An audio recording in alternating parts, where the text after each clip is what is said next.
Hi friends, welcome to Blessy బంగారం.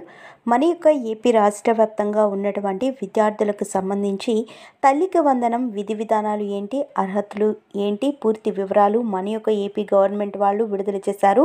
అయితే దీనికి సంబంధించిన పూర్తి సమాచారం నేను మీకు తెలియజేస్తాను. మన ఛానల్ని మొదటిసారి చూస్తున్నట్లయితే ప్లీజ్ సబ్స్క్రైబ్ అవర్ ఛానల్. పక్కనే ఉన్న బెల్ ఐకాన్ని ట్యాప్ చేయండి. ఆల్ అనే ఆప్షన్ని యాక్టివేట్ చేసుకోండి. ప్లీజ్ ఫ్రెండ్స్ లైక్ చేయండి. గవర్నమెంట్ నుంచి వచ్చే ప్రతి చిన్న అప్డేట్ ఎప్పటికప్పుడు నేను మీకు తెలియజేస్తూ ఉంటాను. మన యొక్క ఏపీ గవర్నమెంట్ ఇచ్చిన పథకాలను ఒక్కొక్కటిగా అమలు చేస్తూ ముందుకు సాగుతోంది మన యొక్క ప్రభుత్వం. పింఛన్ల పెంపు, ఉచిత గ్యాస్ సిలిండర్ల పథకం ఏపీ ప్రభుత్వం అమలు చేసిన సంగతి తెలిసిందే. వీటికి తోడు త్వరలోనే తల్లికి వందనం పథకం అమలు చేయాలని నిర్ణయించింది. బడికి వెళ్తే ప్రతి ఒక్క విద్యార్థి ఏటా 15,000 రూపాయల చొప్పున అందిస్తామని అప్పట్లో చంద్రబాబు నాయుడు గారు హామీ ఇచ్చారు. ఇంట్లో ఎంతమంది పిల్లలు ఉన్నా కూడా అందరికీ ఈ పథకం కింద 15,000 రూపాయలు జమ చేస్తామని కూటమి నేతలు హామీ ఇచ్చారు. అయితే వచ్చే విద్యా సంవత్సరం నుంచి ఈ పథకాన్ని అమలు చేయాలని నిర్ణయించారు. ఈ ఏడాది జూన్లో విద్యా సంవత్సరం ప్రారంభం సమయంలో ఈ యొక్క పథకం కింద అర్హులైన తల్లుల ఖాతాల్లో నిధులు జమ చేయనుంది. 2024-2025 విద్యా సంవత్సరంలో రాష్ట్రంలో దాదాపు 81 లక్షల మంది విద్యార్థులు చదువుతున్నారు. అయితే అందులో ప్రాథమికంగా 69.16 లక్షల మంది ఈ పథకానికి అర్హులు. విద్యాశాఖ తేల్చినట్లు తెలుస్తోంది. ఈ పథకం అమలుకు సంబంధించిన విధి విధానాలపై అధ్యయనం కొనసాగుతుంది. గతంలో వైసీపీ ప్రభుత్వం నిర్దేశించిన మార్గదర్శకాలను సమీక్షిస్తున్నారు. విద్యుత్ వినియోగం, అలాగే కారు ఉండటం వంటి విధి విధానాలను గతంలో వ్యతిరేకించారు. సో ఈ యొక్క నిబంధనలను కూటమి నేతలు ఇప్పుడు మినహాయిస్తారా లేదా కొనసాగిస్తారా మనం చూడాలి. అయితే తల్లికి వందనం నిధులు జూన్లో జమ అవుతాయి. స్పష్టత వచ్చిన అర్హత మార్గదర్శకాలపైన లబ్ధిదారుల్లో మాత్రం అనేక అనుమానాలు తలెత్తుతున్నాయి.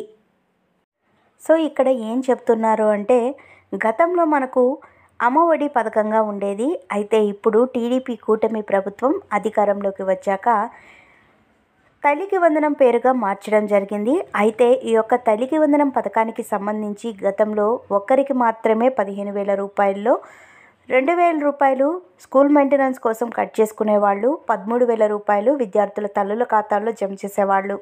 అయితే టీడీపీ కూటమి ప్రభుత్వం ఇంట్లో ఎంతమంది విద్యార్థులు చదువుకుంటూ ఉన్నారో వారందరికీ కూడా ఒక్కొక్కరికి 15,000 రూపాయల చొప్పున ఇంట్లో ఎంతమంది ఉంటే అంతమంది విద్యార్థులకు వారి యొక్క తల్లుల ఖాతాల్లో జమ చేస్తామని చెప్పడం జరిగింది. దీనితో పాటుగా మనకు గతంలో చూసుకున్నట్లయితే నిబంధనలు అయితే వైసీపీ గవర్నమెంట్ తీసుకువచ్చిందండి. కరెంటు బిల్లు 300 యూనిట్ల కన్నా ఎక్కువ యూజ్ చేసిన వాళ్ళకి, అలాగే 4 వీలర్ ఉన్న వాళ్ళకి, ఎవరైతే ట్యాక్స్ చెల్లిస్తూ ఉన్నారో వారికి, అయితే ఎవరైతే గవర్నమెంట్ ఎంప్లాయీస్ ఉన్నారో వారికి, గవర్నమెంట్ ఎంప్లాయీస్ ఎవరైతే రిటైర్డ్ అయ్యి పెన్షన్ తీసుకుంటున్నారో వారికి, తెల్ల రేషన్ కార్డు కలిగి లేనటువంటి వాళ్ళకి, అలాగే ఎవరైతే 1000 చదరపు అడుగుల కన్నా ఎక్కువ స్థలం ఉన్న వారికి ఈ యొక్క పథకం అయితే వర్తించేది కాదు. ఓన్లీ పారిశుద్ధ్య కార్మికుల యొక్క పిల్లలకు మాత్రమే ఈ పథకం వర్తించేది. వాళ్ళకు మాత్రం మినహాయింపు ఇచ్చారు. తక్కిన వారికి ఈ పథకాన్ని అమలు చేసేందుకు వీలు లేదని మన యొక్క ఏపీ ప్రభుత్వం వారు గతంలో అయితే డిసైడ్ చేయడం జరిగింది. అయితే ఇప్పుడు టీడీపీ కూటమి ప్రభుత్వం అధికారంలోకి వచ్చింది కదా, సో ఈ నిబంధనలని తీసుకొని వస్తారా లేక విధి విధానాలను ఏమైనా చేంజ్ చేస్తారా అని మనకు తెలియాల్సి ఉంది.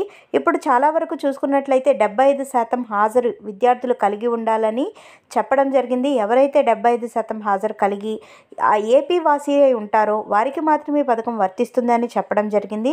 సో ఈ పథకానికి సంబంధించి మన యొక్క ప్రభుత్వం వారు త్వరలోనే విధి విధానాలు విడుదల చేస్తారు. ఎందుకంటే మనకు 2024-25 సంవత్సరానికి గాను మనకు జూన్ నెలలో అయితే ఈ యొక్క విద్యా సంవత్సరం అనేది స్టార్ట్ అవుతుంది. కాబట్టి మనకు అప్పుడు ఈ పథకానికి సంబంధించిన డబ్బులు విడుదల చేస్తారు. ఈలోపే విధి విధానాలు రెడీ చేయాలి కాబట్టి అందరూ కూడా టెన్షన్లో ఉన్నారు. సో ఫ్రెండ్స్, చూసారు కదా, ఇదండి మనకు వచ్చిన లేటెస్ట్ అప్డేట్.